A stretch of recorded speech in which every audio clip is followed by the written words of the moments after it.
un jour un verset. بسم الله الرحمن الرحيم لا أقسم بهذا البلد وأنت حل بهذا البلد ووالد وما ولد لقد خلقنا الإنسان في كبد أيحسب أن لن يقدر عليه أحد. Épisode numéro 14. Les difficultés de la vie. Nous avons créé l'homme pour une vie de lutte. En effet, l'homme a été créé pour connaître une vie pénible de travail et de survie sur terre. Il doit œuvrer pour subvenir à ses besoins ici-bas et peiner pour gagner l'au-delà.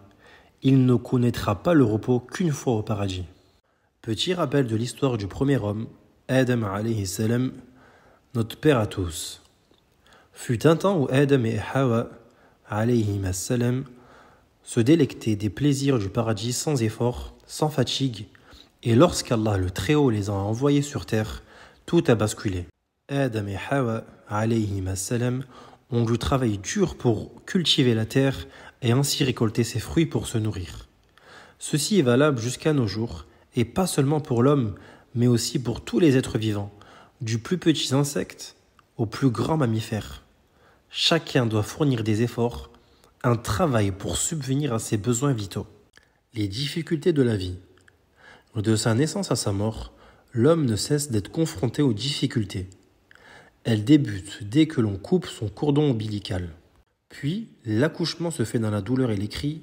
Le nourrisson découvre un monde étrange qui lui impose des souffrances. La respiration, la digestion, la pousse de ses dents. Par la suite, il devra apprendre à marcher, parler, toucher, sentir.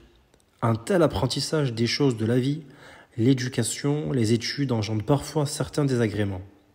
À l'âge adulte, l'homme se doit d'assurer sa subsistance et d'entretenir sa famille en travaillant. La fatigue, la maladie, les malheurs, la tristesse le guettent jusqu'aux derniers instants de sa vie.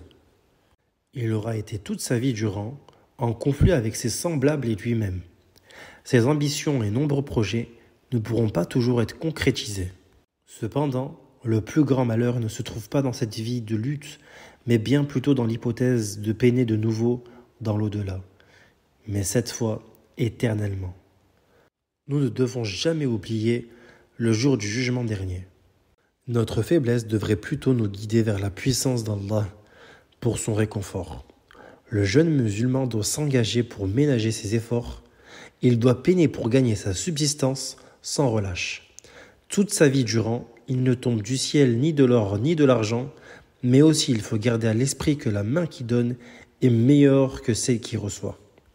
De même, le musulman peine pour parachever sa religion. Les invocations doivent être faites avec un effort intense et constant afin qu'Allah exauce nos souhaits.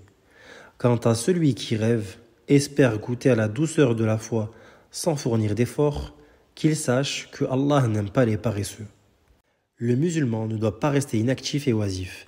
Il doit avoir constamment à l'esprit que la lutte fait partie de la condition humaine. C'est pourquoi il lui incombe de rechercher ce qui peut le dériver de ses peines et lui procurer joie et bonheur éternel. S'il ne fait pas cela, il continuera à affronter et à endurer un supplice éternel.